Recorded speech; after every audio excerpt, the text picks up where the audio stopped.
Hey, Chicago, what do you say? This is the CHGO Cubs Postgame Podcast. I have good news and bad news, Jared. The bad news, we'll start with the bad news. The bad news is Jameson Taillon starts tomorrow, and the Cubs are 2-12 in his starts. They also are going to play on Sunday in 3 days. So, and I think they're 2-12 on Sundays as well. So if they're going to win a series against the Yankees, something there will have to reverse. But either way, that doesn't give you a great feeling.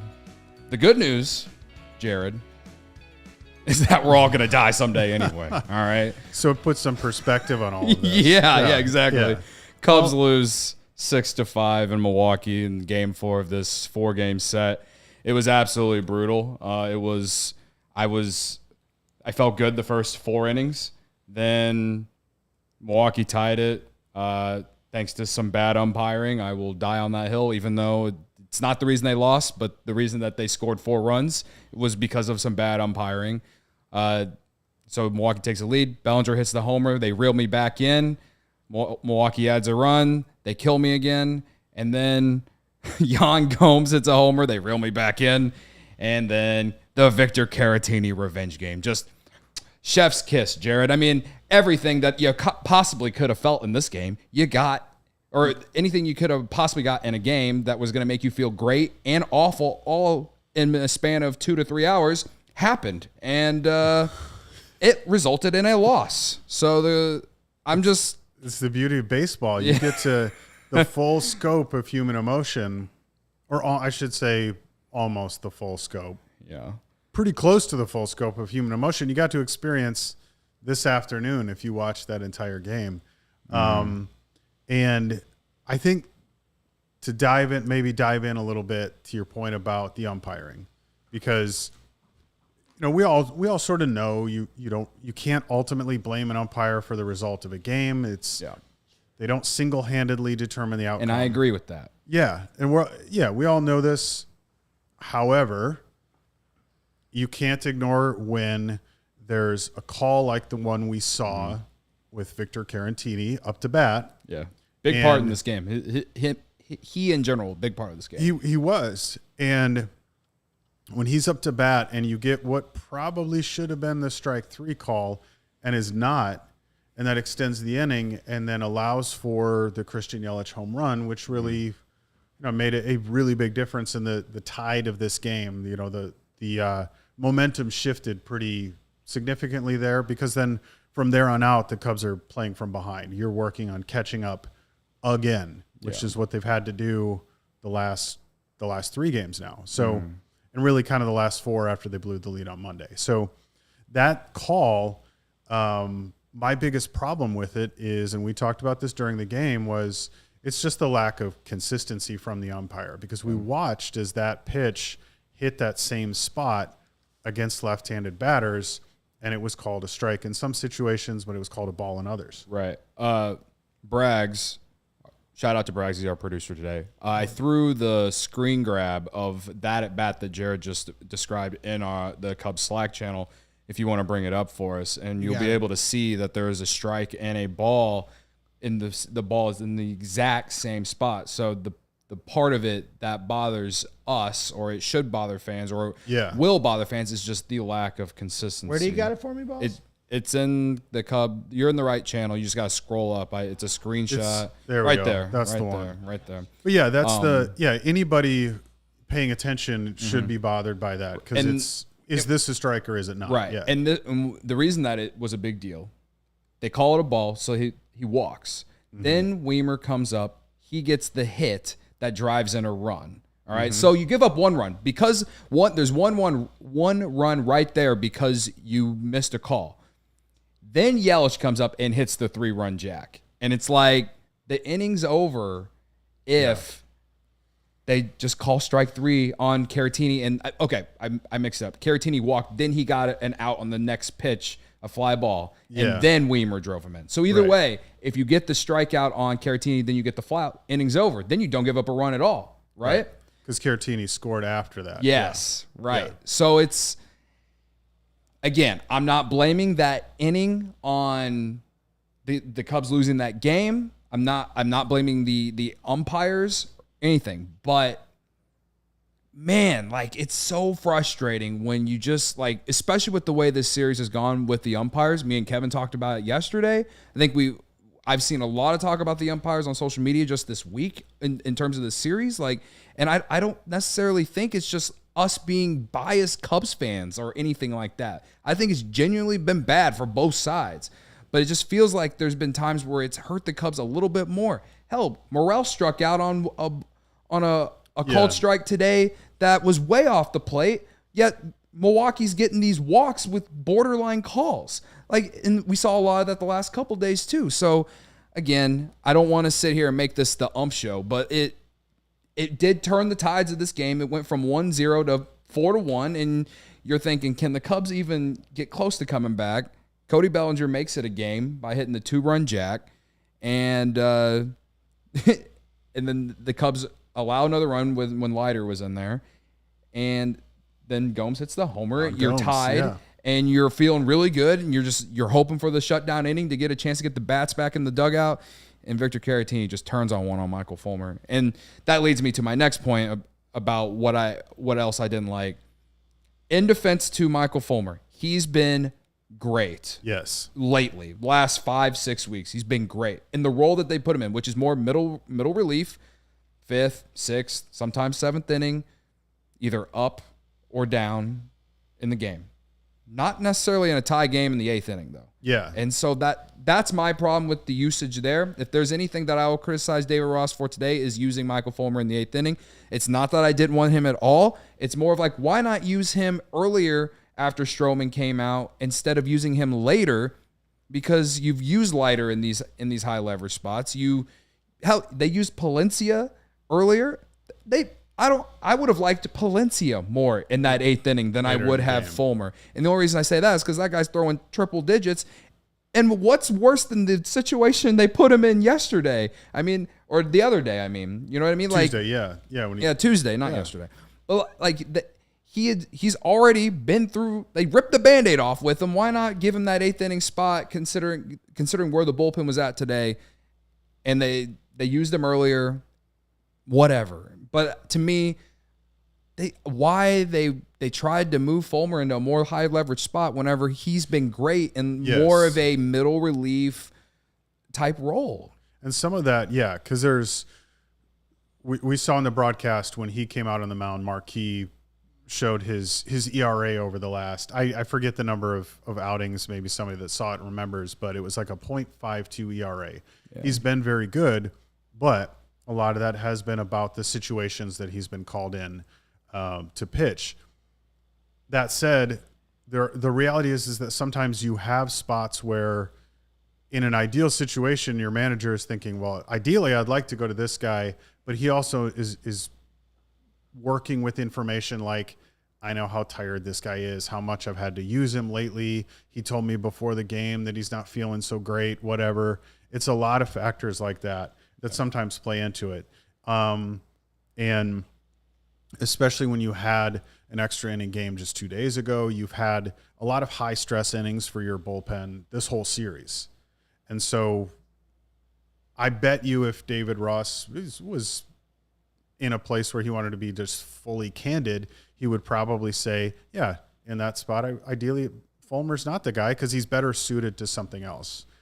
And it's frustrating too, because I think one of the things I believe about relief pitchers is that we really only pay attention when they do badly. Mm-hmm. We really only acknowledge it when they, I don't want to say fail, but when they don't come through. Because last night you have Rucker who gives you 2 scoreless innings that prove to be huge, and it's really easy to not even notice that. And we talk about a lot of other aspects of the game. And then this afternoon when Fulmer's out there and you need him to preserve the tie and he gives up a home run, we kind of nailed down on that. But again, going back to your point though, the reality is we know the situations that Fulmer is best suited for, and this just isn't that spot. Yeah. And how much of that is just Ross maybe looking too much at, hey, he's been really good lately, let's test him out in a high leverage spot. It could be some of that. Or it could be a little bit of, I'd like to go to somebody else, but I can't. This is my best choice. And I'm sure that it's a mixture of both. Again, I don't necessarily hate the idea that they went to Fulmer there in the 8th. It's more of the fact that you took him and put him in a situation that he just hasn't been good all season. Yeah, he's shown you before that that's a tough spot for him. Yeah. So did I feel, did I get like really bad vibes when I saw that Fulmer was coming in? No, it was more of like, whoa, they're bringing him in the 8th inning in a high leverage spot. This is going to be interesting to see how it goes. But I felt confident with him out there because he has been very good since they had started using him in more of those middle relief type innings. So it was just a little bit of both, I guess you could say. Yeah. When you lose a game, like you said, you look at everything and you can like dissect it all. But I think the umpiring in that last inning that Stroman pitched, and then the using Fulmer in the 8th inning are probably the two things that are glaring to me the most to this loss, at least in my eyes. So. And I don't want to miss this part of it too, because we talked a lot about this as the game was going on. Given that you ended up getting some power from Bellinger and you get the Gomes homer, it really kind of papers over the fact that other than that, this was not a good day for the offense. 16 strikeouts. 16 strikeouts. And in an offense and in a lineup that's really supposed to be built for high contact guys who are going to put the ball in play.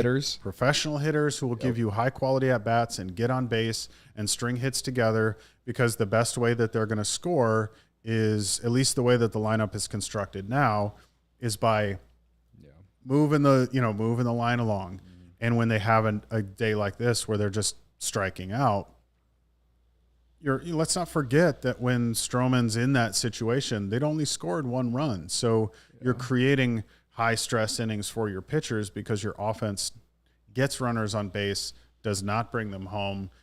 They have been near the top of the league in stranded runners all season long. They're 8th in the league in strikeout rate. That's pretty high for a team that's supposed to be a high contact team. If they were hitting a bunch of home runs, if they were getting a lot of power, you can get away with striking out a lot. It's like a hitter. We can live with the strikeouts if you hit for power.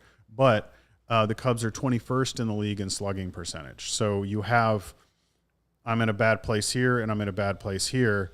That's, to me, if you want to boil down why this season is turning out the way that it is, I think it's that. The team is starved for power in their lineup, and if you go out and you do that at the deadline, I don't think it's out of the question to think they could put together a strong second half. But if they don't do that, then it's just, this is who they are. This is what they're going to do. Right.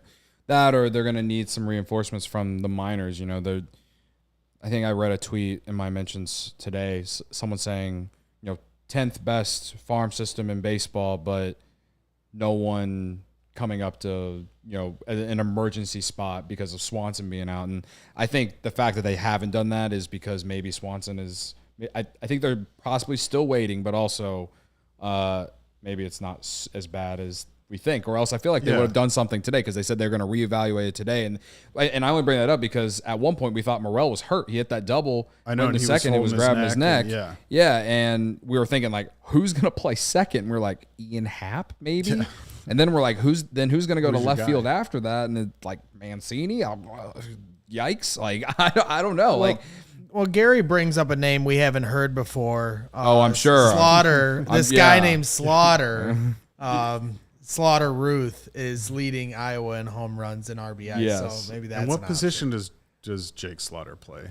Third base. Wherever you want, baby. Yeah. He says he's the Ben Zobrist of the Iowa Cubs. But but you're right though. Where do you have the guy who, in that kind of a situation where if Swanson needs to be out for a while, who fills in? Because we know that Horner can slide over to shortstop, no problem. Yeah, you don't lose anything. Morel's played solid at second. Morel can play some solid second, but then you don't have anything. There's no depth beyond that unless you're Gary. This might be your time. Yeah, this might be the time that finally Jake Slaughter gets the call if Swanson is out for this until after the All-Star break, right? Right. Like, and so like, what would you do if Jake Slaughter led the Cubs to a second half resurgence? I think we have to invite Gary. Gary would Here, have to Gary, be invited to the You studio. need to come with us with us. It's on the table. that's fine. Because to We Gary, I'll endorse that. We won't even run it by Jake or Kevin. It's in the books. I won't run it by anyone else. Luke It or Ryan. doesn't need to be not run by. running Show If up. Jake Slaughter leads the Cubs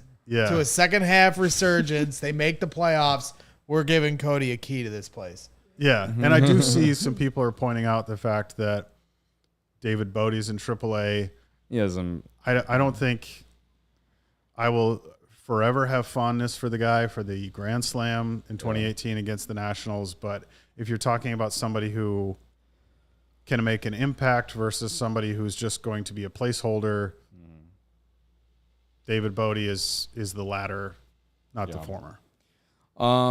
We haven't acknowledged a lot of people in the chat. I want to give a few shout outs. Our friend Michael Collada back in the chat tonight. I missed you last night, my friend, Godfather. The vibes were immaculate last night. Good to see you back here when the vibes are not. Makes sense for you. He's consistent. You're consistent though. I appreciate you here. I respect it. Becky, Nick What kind of batting stance would you compare this to for Collada? Like, who's he resembling here? Brooks Kieschnick? I'm trying to figure it out. He just kind of, I get like good professional contact hitter vibes in that stance. He's taking it. Yeah. He's taking it the other way. With He's this taking it stance. the other yeah. way. Yeah. Just that steady, like lots of opposite field singles. And we touched on as an emergency option Ian Happ, but he hasn't played second base in a really long time. So that's 5 like years at least. truly emergency situation. Truly, He's a good defensive player. He's an athlete. He could probably handle it, but it might be out. I think it's worth kind of keeping in mind the fact that the Cubs' MO with this type of injury is generally they try to give it a couple of days before they make a decision. I wonder if going into the All-Star break, if they're not like, let's see if we can ride this out, and then maybe having the time of the break will give Swanson the time that he needs for this to heal. Because if it's a contusion, it's a bruise. It needs a little bit of time to heal, and that might be the approach that they want to take is let's go see if we can ride it out for the next 3 games in New York and then go from there. Collada says he had a .550 batting average in 16 in softball. And you get you on the Cubs, man. We need some offense, man.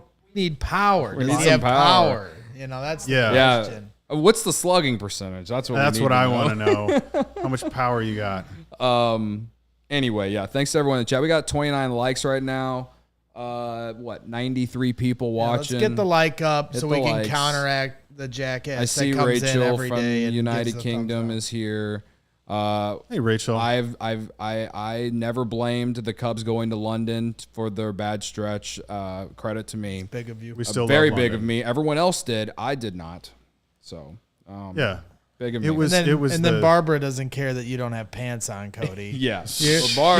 You're right. Some of the comments I read from Barb, she's wild card. That's all I'll ever say. You're like Clark the Cub. Yeah. We'll just leave it at that, Grags. Leave it at that. Code. Anyway, this game, we've kind of gone through like the ups and downs of it. I guess in the grand scheme now, you split the series. It's not like they lost the series, but you split it, but you didn't really gain any ground. I know the Reds and the Nationals are still playing right now. If the Reds lose, they'll stay 7 games back. But this was such a big series in terms of just like maybe trying to gain some ground, and they just try to water. And it's kind of like what you said with this roster right now. Like they are what they are, despite having the positive run differential, having 2 of the best starters in baseball, all these things, 3 All-Stars, one of the best up the middle defenses in baseball. Somehow, some way, we are 6 under, and we're going back and forth every day, riding the roller coaster of are we selling or are we buying? I think in the second segment we can talk a little bit more about the trade deadline, but that as far as the vibe right now, with this team going to New York tomorrow, like I just feel disappointed. You know, and I'm disappointed because of how today's game went, but I'm also just even more mad about how Monday's game went when they could have when they were up 6-0. That's the big one. Yeah. If they lose today, despite how annoying this loss would have been, if they at least take 3 or 4 here, you at least were able to gain some ground. Yes. You know what I mean? And they just didn't do that. That's really like the series comes down to Monday. This one, these 4 games, because you're sweeping a 4-game series on the road is near impossible. And under normal circumstances, you go into a 4-game road series and say, we want to try to get at least a split. But given the circumstances the Cubs are in, like you said, this was about we want to gain some ground in the standings. And so that's why you go back to Monday. You had a 6-run lead. You lost that, end up losing that game. And if Monday goes the way that it's supposed to, then yeah, today's it's annoying. It's kind of irritating for if you're a Cubs fan, but it's like, they won 3 out of 4, moving on, get on with your day sort of thing. But now it's like this team keeps kind of tripping over their own feet in a way. Colin in the chat, he says that he has been listening to the podcast for over a year, but this is the first time he's caught it live. So welcome, Colin. Hey, Colin, good to see you. He says Cubbies losses are always better with company, Cody. You're right. That is the truth. Sometimes y'all can get a little crazy in the chat and I can't read you, but today I'm fine. I can read you guys today. And also because Luke Stuckmeyer's not here, it's big of me to step into his role and read all the comments. Yeah. And I am speaking of comments, I'm seeing, thanks to Rachel and Gary, a couple of people are pointing out the fact that it looks like Stroman is choosing not to pitch in the All-Star game next week, which as fun as it would have been to see him pitch in that game, I think from a Cubs perspective, he wants the rest. Yeah. He is coming off of that blister thing in London, so probably the best decision for the Cubs is, go out there and enjoy it, enjoy the festivities, but stay off the mound. Yeah, and that's fine with me. Listen, I've said this a few times on this show, like, if it was up to me, we'd have no All-Stars, they all go home and just rest up, but it's nice to have the honor, and I get it, and it's like big for their like career and how much money they make and all that. Like that's fine. The way things are right now, the only guy who might be in the game at all is Justin Steele. Yeah, right. Well, the thing that's disappointing for me with Stroman is he made a point a few weeks ago that he gets better as the season goes, and that really excited him because he's had such a strong start to the year. And it feels like lately the wheels have come off for him a little bit. Trending the other direction. Yeah. Well, today, I would say he was much better today than he was his last 2 starts. Let's go over the last 3 starts for Stroman. The first one, the one in London, right? Yeah. The Cubs led 4-0. The Mancini error led to some runs scoring, but he also let up more runs after that. So it was probably one of the worst starts he had since probably when they were in Minnesota. So a bad one, right? Then the last one was against the Guardians, and he gave up 2 runs in the 3rd or 4th inning in that one, and then the Cubs' offense was non-existent that night. Yeah, and they just sat that one then out. And then it just really didn't matter what happened after that. And then you got this one today where they got him somewhat of an early lead, he led 1-0 most of his start, was good through 4 innings, and then the 5th inning came, and we talked about the strikeout that should have been on Caratini that he didn't get the call for, and again, he gave up the homer to Yelich. He walked 4 guys. He gave up those hits, whatever. You can't let that walk of Caratini affect how the rest of the inning is going to go. There's definitely some blame on Marcus Stroman here, but like Braggs has it up on the screen right now. Like if you look at pitch number 7, it's right there. It's literally right there at the corner of the strike zone. And I'm just like, again, I understand that umpires miss calls, but in these big moments, you just can't do it. You can't have it. Not in these games when the score is 1-0, man. I'm sorry. And what proved to be a pivotal moment, but just as a general rule, to go back to what we were saying earlier, it's the consistency that we value, where it's so clearly a pitch that's in the same spot. Mm-hmm. We want to see consistency, but the pitcher wants to see consistency. The batters want it. They want that too.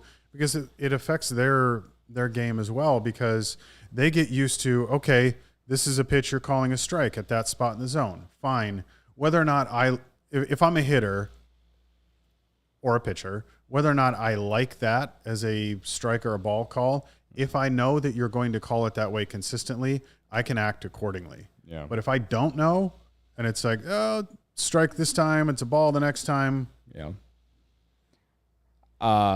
The chat is telling us that it's okay to blame the umps. So I will now blame the umps. I have changed my entire thought, and I am blaming the umps. So if you're listening on podcast form and you're now mad at me, you can blame the chat. Yeah. Anyway, yeah, for the record. For the record. So yeah, it's just, again, I know we keep going back on it. It was kind of like the turning point of the game, because I never felt like the Cubs were safe even when they were up 1-0. You know, you knew they needed to score more runs. They had a few opportunities, but not a ton of opportunities. Again, they struck out 16 times today. Cody Bellinger was the only one who did anything until Yan Gomes hit that homer. You eliminate all of your opportunities when you're striking out. It's there are no opportunities. It's looking back on it, it's a miracle. I have to go back and how did they even score that first run? Right. Given how much they were striking out, that's not a functional offense. Right. And it does, like I said earlier, it gets papered over by the fact that you get a Bellinger homer and then the Yan Gomes homer. Mm-hmm. Well, in the second segment, we can talk. I know we want to talk a little bit about the line of construction today. Mm-hmm. Talk about the trade deadline and whatever else. If you send some super chats, we'll definitely read them. But what's up? Pay the bills. All right. Bird Dogs. I don't know if you guys have heard of Bird Dogs. Great shorts. They make you look good. And I need to get some so I can continue to look good. Bird Dogs stretch khaki shorts are designed to fit slimmer through the thigh and the leg, giving you a truly sculpted look. Bird Dog shorts do the exact same thing as Lululemon, but fit way better. They fit way better than regular shorts that are made of a stiff, restricting cotton D. Bird Dogs fixed this issue by inventing cloud knit fabric that looks just like khaki but stretches so you get a way slimmer fit without having to sacrifice movement. Bird Dogs uses anti-stink sweat wicking fabric that keeps you cool and dry all day long. That's a tongue twister right there. It is. So show yourself wearing Bird Dogs on camera. That's one way you could show them off is when we get our bird dogs, right? I can't wait for them to send us our package. I'm not normally a finally get you some pants. Yeah, Barb will finally get off my ass about not having any pants. We'll switch it up, then I'll put the shorts on. Yeah. So go to birddogs.com/CHGO or enter promo code CHGO for a free Yeti style tumbler with your order. That's birddogs.com/CHGO or promo code CHGO for a free Yeti style tumbler. You won't want to take your Bird Dogs off. We promise you. I mean, I could stand for that anti-stink sweat wicking fabric on some of these days that have been in the 90s earlier this week, and on a beautiful summer day, a good pair of shorts, can't beat it.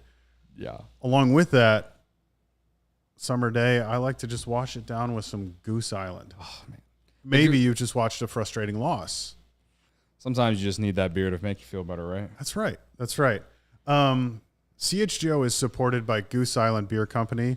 Goose Island has been Chicago's beer since 1988, and they have a phenomenal roster of beers. Some of our favorites, of course, are the Goose IPA. That is a 6-time medal winner at the Great American Beer Fest, and it's always in style. It has a nice citrus aroma with a bold hop finish. I'm a big fan of the Tropical Beer Hug. That's their dry hopped Imperial IPA. It hits pretty hard at 9.9%.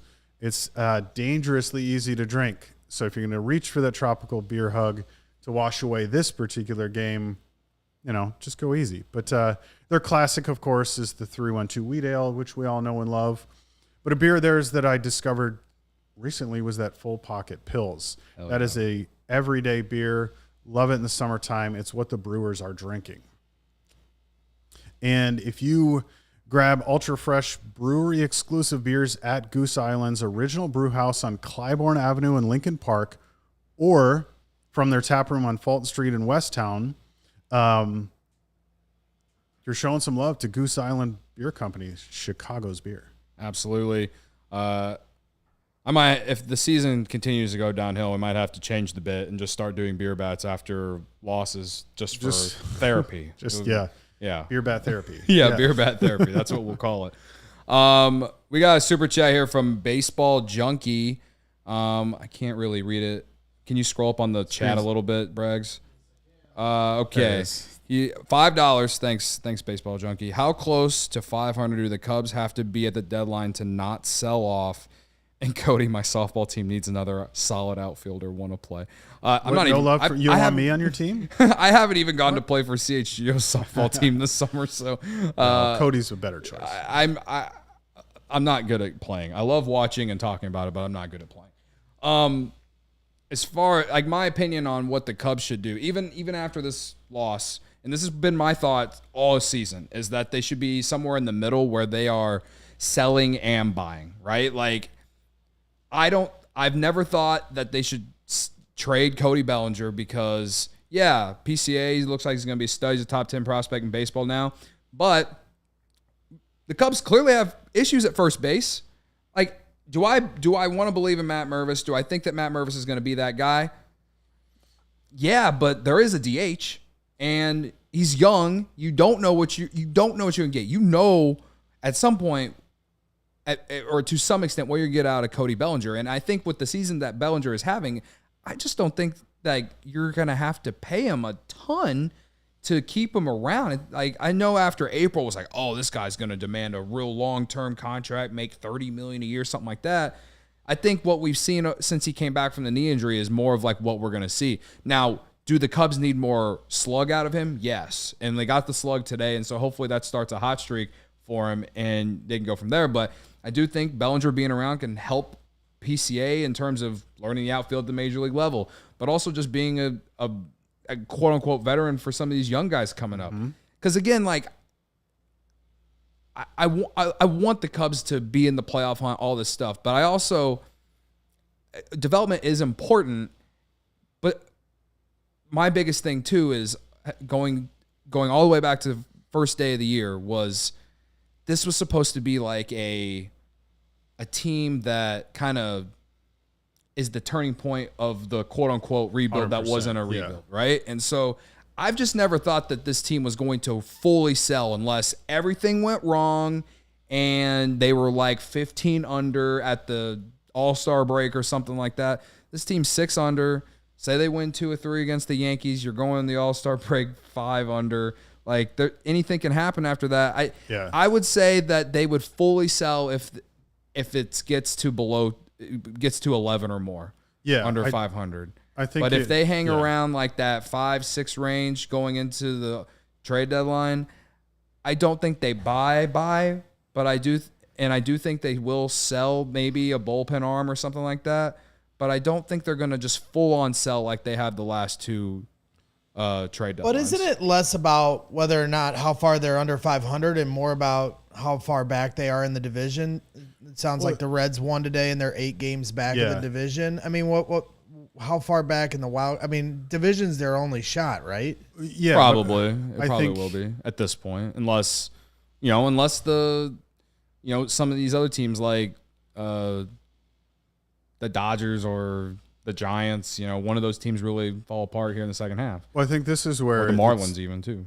It's probably good for us to take a step, kind of zoom out a little bit here and remind ourselves what the expectations were for this team going into the season. Mm-hmm. Nobody had, well, I shouldn't say nobody, but postseason wasn't really what we were talking about. It was more about, like you said, you wanted to see that this was the year that they're turning the corner and they're trending in the direction toward being a postseason kind of team. I think a lot of us felt like if they get to 500 this year, that's a step in the right direction. I still feel that way. So I think that their approach to the trade deadline is less about, hey, we think we can get a team on the field this year that can go to the postseason. I don't necessarily think that they're looking at it that way. I mean, yeah, if they're 11 games under 500, then maybe there is going to be a little more of like, okay, we need to take 2 steps back from where we were and keep going in the direction we want to go. Yeah. So, yeah, I think that matters. And I want to acknowledge I think it was Rachel in the chat pointed out, if you look at the Cubs schedule after the All-Star break, that's a pretty soft stretch of games. So coming out of the All-Star break and those crucial weeks before the trade deadline on August 1st, there is a chance that this team's going to do some climbing in the standings. They play, I think it's Boston, it's the Cardinals, it's the White Sox, and the Nationals. So that's pretty soft. Pretty soft for sure. Yeah. And one thing I want to point out with Cody Bellinger, because he's an interesting option to me, because he's technically not an unrestricted free agent until 2025. Right. They have the mutual option for next year. That's a $12 million, but it's a $17.5 million as far as like the luxury tax is concerned. But there's a mutual option for next year. It's a $5.5 million buyout. So there is a scenario where they don't have to trade him this season. If they're both on the same page about, we want you to have another year here, and maybe he looks at it the same way and says, I didn't quite put up the numbers in 2023 that I thought I could in order to get the big free agent deal that I was hoping for. So I'm going to take that mutual option, make another $12 million in my age 28 season, and then go revisit the free agency question in 2025. So there's a very realistic and I think possibly likely path toward they agree on this mutual option. Cody Bellinger is still in a Cubs uniform next year, because he does help solve some of the question marks about center field, like Pete Crow Armstrong. We have to be realistic about A, when he's going to come up, and B, what he's going to be able to do for this team as a young player. Yeah. Clearly a very talented guy, but that's the reality. And then also he can help you with first base and providing some left-handed power, because what we've seen out of Matt Mervis, at least in his first look in the majors, there's some work that needs to be done there. Jared Young came up and it was the same thing. He can hit right-handed pitching, which he did his first 3 games or so, but it's really fallen off since then. So now you're kind of back to the drawing board of who plays first base for this team. So he helps you on that front as well. So there's a lot to consider as far as that trade deadline goes. But ultimately, I would say let's not lose sight of the fact that the goal for this year was not we're putting together a playoff team. And I think your front office is going to approach the trade deadline with that in mind. Yeah, I mean, I agree with like most of what you said. I personally think that they were legitimately trying to make the playoffs this year, which actually kind of scares me a little bit about front office decisions and stuff. And we've talked about that a little bit throughout this first half of the year. Because, and I bring this up a lot, last year, Tom Ricketts did not say that, that they expected to make the playoffs or anything like that. This year, he did. He did say that out loud. And whether it's just him saying what he's saying because he has to say it. He's trying to hype up his fans. Right. If he's trying to hype people up, fine. But to me, it's different because last year, again, we all sat here and questioned, what does competitive mean, right? Yeah. And then we saw what we got. They weren't very good. They, the pros from last year is, you got Christopher Morel. You saw that they were able to piece together a bullpen that with random dudes, and they got some good prospects back. We got to see Wisniewski. We got to see a handful of other dudes. Horner really broke out as a shortstop, all these things. There were positives from last year in terms of like individual players. But in my opinion, I do think that they legitimately tried to come into this season with the idea of making the playoffs. Did they go all in to try and do something to like be a World Series contender? No. But I do think that they tried to put together a roster that was going to win this division. And so to bring it back around, yes, does it make me question the front office a little bit? Yeah, because a lot of these moves outside of Dansby Swanson and Cody Bellinger and Julian Merriweather and maybe a handful of other guys that I'm not thinking about, a lot of the other ones haven't gone so well. The Hosmer thing didn't work out. Trey Mancini is it's more bad than good. You can't play any defense at first. They've had problems at third base all year, to a point where you're playing a guy, your best third baseman that you've had is not tall enough to be playing third base and has no power over there. But like he's been the best third baseman that they've had over there. Yeah. And we've talked about the lack of slug on this team all season. So it's been a very frustrating process. And like, I think that's what brings me into where I'm at with the trade deadline. Cause it's like, I feel like this team is what it is at this point, but at the same time, I just think it's a really bad look if they full on sell. Fully agree with that. A really bad look if they full on sell at the August trade deadline. It will be not only a bad look from a fan perspective, but like how can the front office look us in the eyes and try to get us to believe anything that they say or trust them for anything if you're selling for the third consecutive trade deadline, man? I know. I fully agree there. That's not the move to make. Yeah. And I know out of frustration, sometimes fans will come out of a loss like this and say, sell everybody. But, fans are allowed to be reactionary. Front offices can't respond that way. But yeah, if you're truly going to do a full sell, that's 3 seasons in a row. What's your, and I think given the grand scheme of their situation, they badly need a competitive team because you've been in this sell mode for a while. You still have your TV network that has never really taken off the way that they thought it would. Some of that's been bad luck because it launched the year of COVID.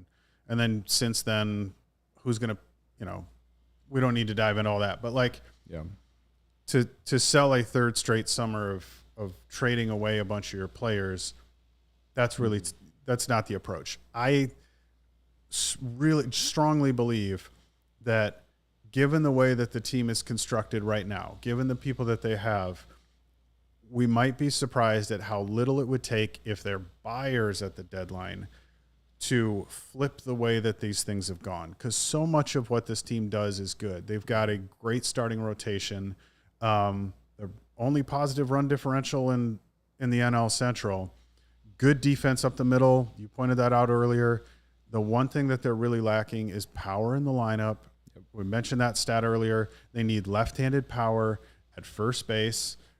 And you're dead on right about third base too. Yeah. Nick Madrigal, for all the things that he's been doing well over a short stretch, that can't be your everyday third baseman. You need power in that spot. If you add some slugging to that lineup, I'm a firm believer that they will put together a very solid second half, probably aided by the fact that those first 4 series after the All-Star break are pretty soft. And the other aspect when you talk about selling, it was easier to sell to some of these guys on the roster in the years past, but you just brought in Dansby Swanson, who did not sign up to be on a seller team. Exactly. So, I mean, that when you talk about what does it say to the players what does it say to Dansby Swanson? Because he's making the big bucks in there. Yeah. I just, I'm seeing some people in the chat. I guess the Reds did win now officially. So the Cubs are now officially 8 games back in the Central. Listen, we've seen teams come back from big deficits in the division before, and it's not early, but it's not late. And I know I sound delusional. I know I sound way too optimistic. I'm not even really saying that they should buy because of to get back in the division race. I'm saying that they should, I don't know how to say, like maybe kind of do like what the Braves did in 2021. The moves that the Braves made in 2021 when they were a 500 team at the trade deadline, no one looked at those and were like, oh, the Braves are going to take off and go win the World Series like they did. That team, they added Jock Peterson and a bunch of other dudes that I can't even think of anymore because they weren't major names. All I'm saying is selling Stroman, selling Merriweather, selling Leiter, selling Fulmer, selling Bellinger. That's 5 guys, and I could probably add on another 2 or 3 guys if I want to. If you wanted to sell all those guys just because you need to add young talent and because this team is not going to go to the playoffs, you're putting yourself back even further than you were going into the year. Yeah, you're right back to where you were 2 years ago. So, I think where me and Jared are agreeing with here is that you can, if you're going to sell, maybe move Fulmer or maybe move Merriweather or Leiter, whatever, 1 or 2 of them if you need to. But I think more trades kind of like the Wesneski one that they got last year for Efros make a lot more sense. And I think if they can do a little bit more stuff like that, I think that that's a little bit more of a middling ground for this team moving forward, and then we can go from there. And hopefully, you get to see some more opportunities for some of these young pitchers in the second half in the bullpen, or if they did move Smiley, for example, who hasn't been very good in his last 4 starts. So I don't know where his trade value is right now, but everyone knows who he is, what he is. There's going to be a team that could use a veteran left-handed pitcher, right? I don't know what they're going to do. All I'm saying is fully selling just has never made sense to me in a year like this where you're trying to turn the corner and be a real postseason contender in 2024. And that's why I would be genuinely surprised if that's the approach they take to the trade deadline, even if they're still sitting 6 games below 500 or somewhere around there come August 1st. I don't expect that that's what they're going to do. Yeah. And I know people have been saying this for a while, and I see it come up in the comments a lot, that Ricketts being cheap.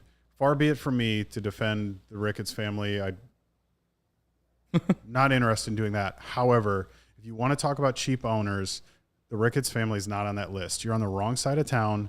There's a cheap owner in Chicago, but it's not the owner of the Chicago Cubs. There are plenty of cheap owners in this league. It's not them. Let's point out the contracts that they signed just this past offseason. Like them or not, they signed Dansby Swanson, Jameson Taillon, Seiya Suzuki, the winner before that. They spend money on this roster. Yeah.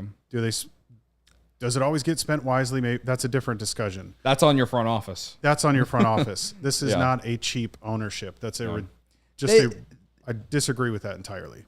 There are definitely things to point out to ownership that it's like, all right, guys, do you care about winning or not? Especially right before COVID and between 2018 and 2019. Yes, there's plenty of things that you can point out there, but as far as like right now, I don't feel like ownership is holding this team back. It's more of front office decisions. Is your front office making the right? Yeah, for sure. We'll talk more about this in the next segment. Ryan is going to join us from Miller Park, Wrigley North, whatever you want to call it. I'm never calling it what it's actually called now. I'm going to tell you about the ComEd Energy Efficiency Program, which is committed to helping families and businesses in the communities they serve, helping manage energy usage and lower energy bills now and into the future.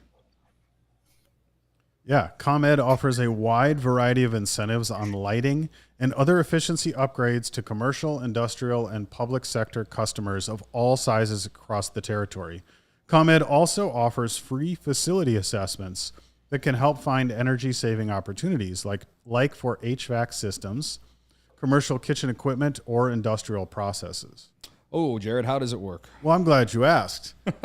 An authorized engineer will work with you to develop a detailed assessment plan specific to your goals and needs. These can be done in person or virtually and last approximately 2 hours. Within 3 to 4 weeks, customers will receive a report detailing energy efficiency projects that they can start working on immediately. Each recommendation will include estimated energy savings, project cost, potential incentives, and simple payback. If you own a business, don't wait. So get started saving money and energy today. For energy saving tips, lighting incentives, or to schedule your free facility assessment, go to comed.com/poweringbiz. Did you say comed.com/poweringbiz, Jared? Heck yeah, I did. Schedule it today. Oh, Stucky would love that ending. So sun was out on my way to the office today, so definitely had the Shady Rays out. Absolutely. Shady Rays to help you with that sunshine or the bright lights of the studio. Take on the sun with gear built to last. Our friends at Shady Rays have you covered for the warm weather ahead with premium polarized shades, such as the ones I'm wearing right now, at an affordable price. Shady Rays is an independent sunglasses company that offers a world-class product that's just as good as any expensive pair we've worn. Durable frames and extremely clear optics for outdoor adventures. And that's not all. Shady Rays offers the most insane protection in all of eyewear. Every pair of sunglasses is backed by lost and broken replacements. If you lose or break your pair, even on day one, they told us they will send you a brand new pair, no questions asked. Wear your Shady Rays with confidence because they have your back long after your purchase. Together with their customers, Shady Rays is providing much needed support to nonprofit partners across the U.S. through Shady Rays Impact. From building play sets for pediatric cancer patients to providing young adults with MS the outdoor adventure of a lifetime, Shady Rays is making an impact in your community and others like it now and for years to come.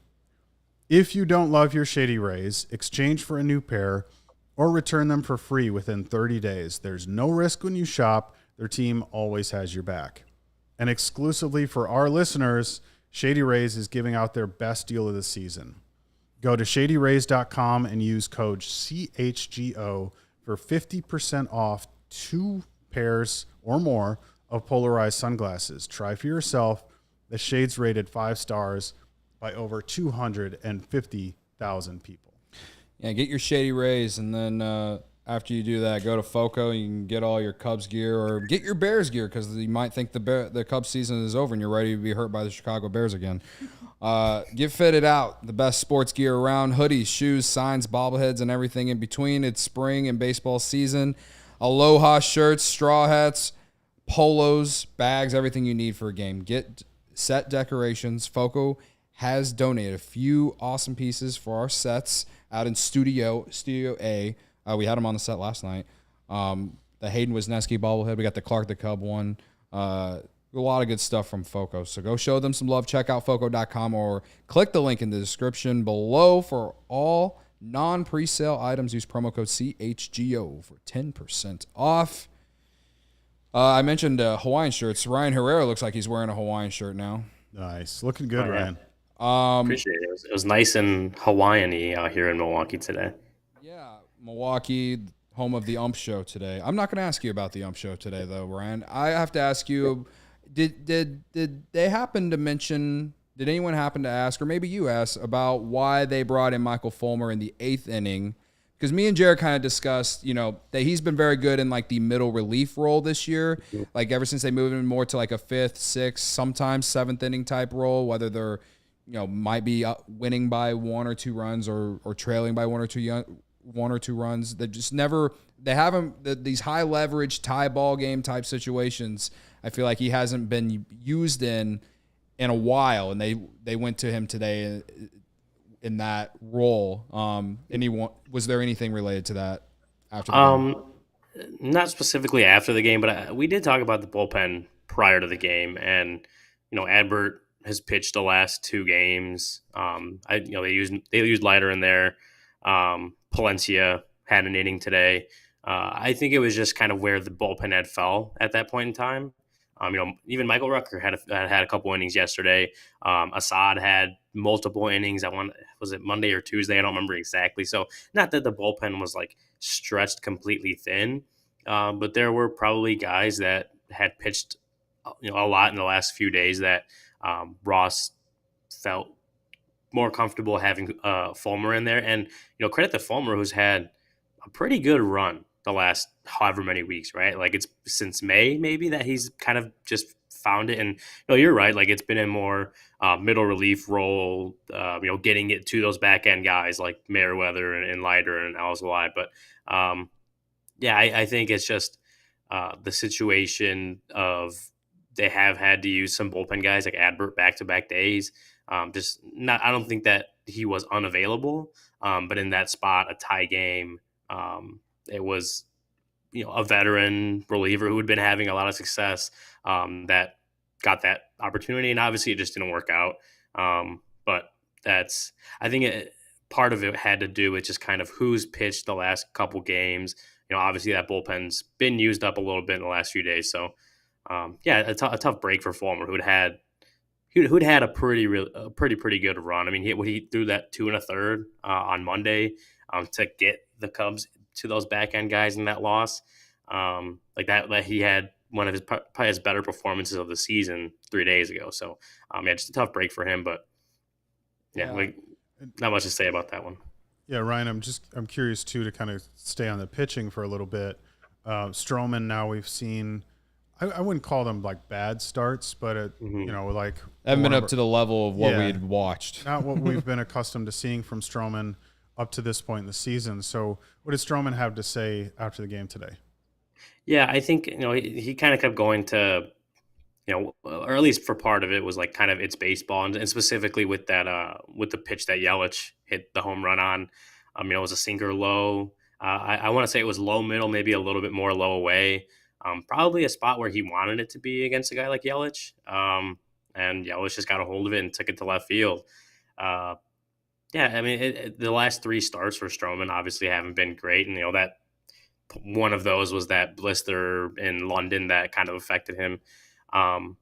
Yeah, I mean, I think the way he looked at it was, he was making a lot of good pitches earlier in the game. Just ran into some trouble there in the fifth and just couldn't get out of it until obviously that Yelich home run that gave the Brewers a lead that would eventually help them win the game, right? But even that one, like he said, it was a pitch kind of where he wanted it, and just Yelich put a good swing on it, and sometimes that happens in baseball, right? Like we know that like baseball happens, and you can make a great pitch, but the guy just makes a better swing, and so I'm it has I will agree that it has been a couple just Marcus Stroman like starts, I guess, if you compare it to what he'd done for the first couple months of the year. But I think we also know that like Marcus Stroman was pitching at like a Cy Young level, which we hadn't seen really for most of his career, right? Definitely not while he was in a Cubs uniform. Like he was pitching as well as he's ever pitched in baseball, and so maybe he was due for a little aggression. I don't know. I don't know if that's fair to say, but there were I think there were always going to be some blips on the radar, and I think that's just what it is. I think he's obviously looking forward to getting to the All-Star break now. He told us after the game that he's not going to pitch in the All-Star game, doesn't know if he's going to make the trip out to Seattle, but he is looking forward to a break.